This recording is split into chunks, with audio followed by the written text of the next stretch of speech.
Good morning all of you. आज हम 9th number की जो कविता है अनमोल वाणी, यह कविता आज हम सीखेंगे। कवि का नाम है संत कबीर और भक्त सूरदास। अब हम संत कबीर का परिचय देखेंगे। उनका जन्म 1398 उत्तर प्रदेश में हुआ और मृत्यु 1518 उत्तर प्रदेश में हुई।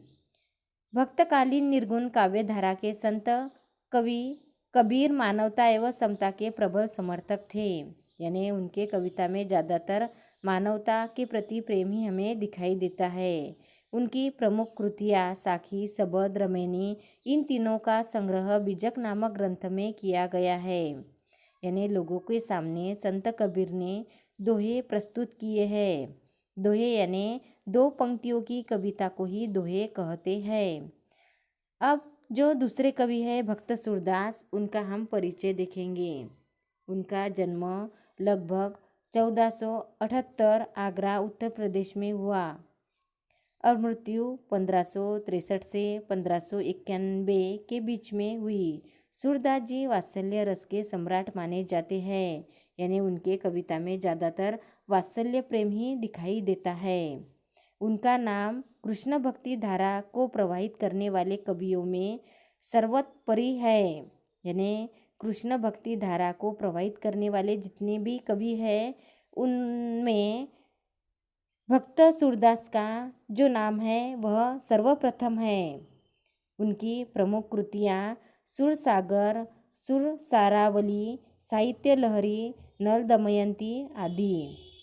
यानी उनके कविता में ज़्यादातर कृष्ण भक्ति ही हमें दिखाई देती है और वात्सल्य प्रेम ही हमें ज़्यादातर दिखाई देता है।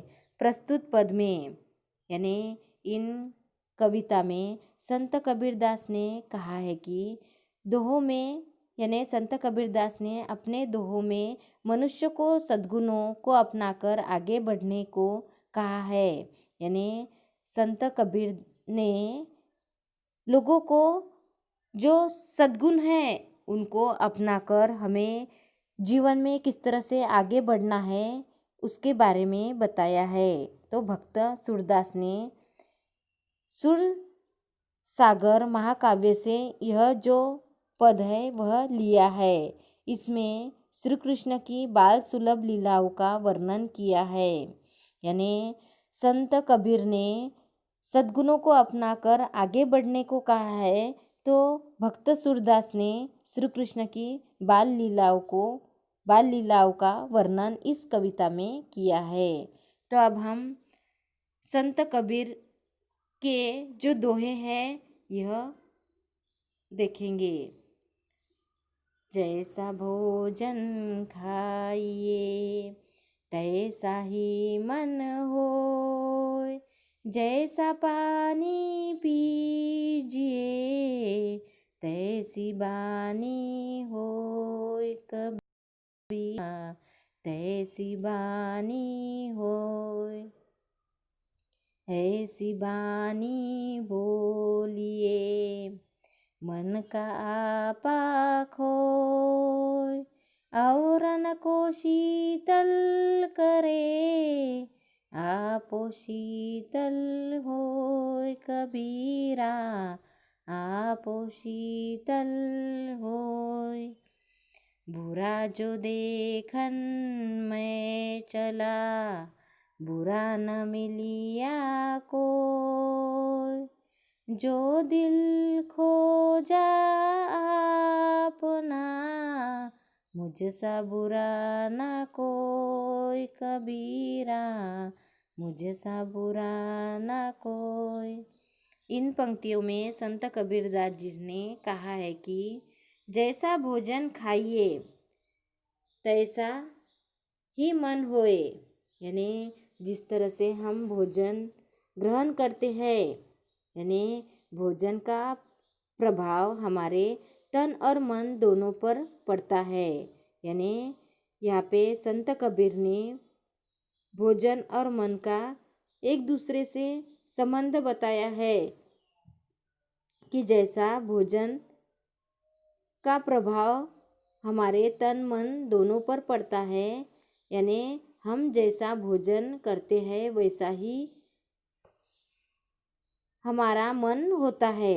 यानी जिस तरह से भोजन हम ग्रहण करते हैं उसी तरह से हमारा मन होता है। और दूसरे पंक्तियों में संत कबीरदास जी ने कहा है कि जैसा पानी पीते हैं वैसा ही हमारी वाणी होती है। यानी जिस तरह से हम भोजन ग्रहण करते हैं उसी तरह से हमारा मन होता है। तो उसी तरह से ही जैसा हम पानी पीते हैं वैसे ही हमारी बोली होती है। अर्थात हमारी संगति जैसी होती है वैसा ही हमारा व्यवहार होता है। बेईमानी से, कमाई दौलत से खा पीकर हमारे मन में बेईमानी के ही विचार आएंगे।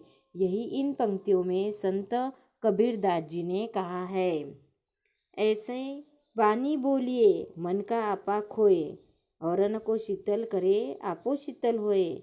इन पंक्तियों में संत कबीर जी का कहना है कि मान और अहंकार को त्याग कर ऐसी बोली हमें बोलनी चाहिए कि औरों के साथ साथ स्वयं को भी खुशी मिले।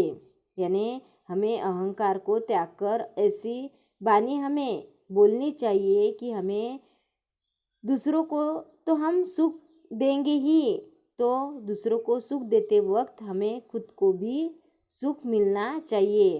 अर्थात ऐसे मीठी बोली और नम्र वचन बोलने चाहिए कि हम तो खुश होते ही हैं, हमारे साथ साथ दूसरों की भी खुशी हमें देखनी है।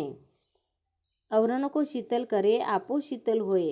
यानी औरों को के दिल जीतकर स्वयं को और औरों को भी प्रसन्न हमें करना है।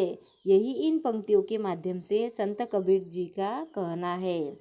बुरा जो देखन मैं चला, बुरा न मिलिए कोय, जो दिल खोजा आपना, मुझसा बुरा न कोय। इन पंक्तियों में संत कबीर का कहना है कि बुरा जो देखन मैं चला, जब मैं इस संसार में बुराई खोजने चला तो मुझे कोई बुरा न मिला। यानी बुरा जो देखन मैं चला, यानी बुराई खोजने जब मैं जाता हूँ तब मुझे कोई बुरा नहीं मिलता है। और जब मैंने अपने मन में झांक कर देखा तो पाया कि मुझसे बुरा कोई नहीं है। यानी जब मैं बुरा देखने चला तो मुझे कोई बुरा नहीं मिला, और जब मैंने अपने मन में टटोल कर देखा, झाँक कर देखा, तो मुझे अपने मन में ही बुराई नज़र आई। अर्थात व्यर्थ ही दूसरों में दोष ढूंढने से अच्छा है कि हम अपने अंदर झाँककर अपनी कमियों को ढूंढें। यही इन पंक्तियों के माध्यम से संत कबीरदास जी का कहना है। तो आज हमने इस तरह से 9th नंबर की जो कविता है अनमोल वाणी, इस कविता के जो संत कबीर है उनके दोहे देखे हैं। बाकी का हम कल देखेंगे। Thank you.